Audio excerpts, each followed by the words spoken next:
Since former President Donald Trump was 1 inch from eternity, serious questions about how and why this attempted assassination could have happened have gone unanswered.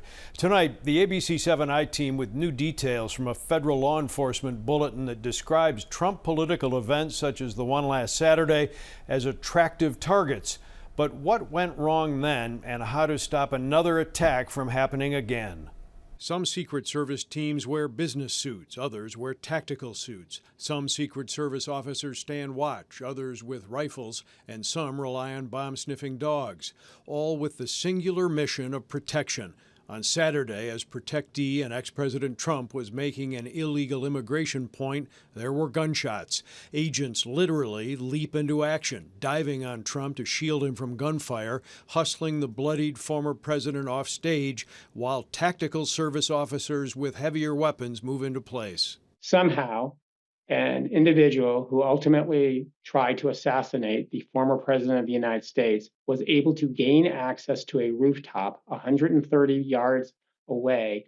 Tonight, former acting Undersecretary for Intelligence at the Department of Homeland Security, John Cohen, now an ABC News contributor, says witnesses apparently saw the shooter, 20-year-old Thomas Crooks, carrying a rifle and getting ready to attack. Local authorities, as they were investigating, should have notified agents within the security bubble so that they could assess whether removing the former president from that location was necessary to protect his safety. Tonight, a Homeland Security law enforcement memo states that the shooter had recently purchased 50 rounds of ammunition from a gun shop and received shipments of packages marked hazardous material, and that 2 improvised explosive devices were found in his car and home. What we will likely learn is that this was a disaffected, behaviorally challenged, angry person who conducted this attack based on a blend of ideological, personal grievance,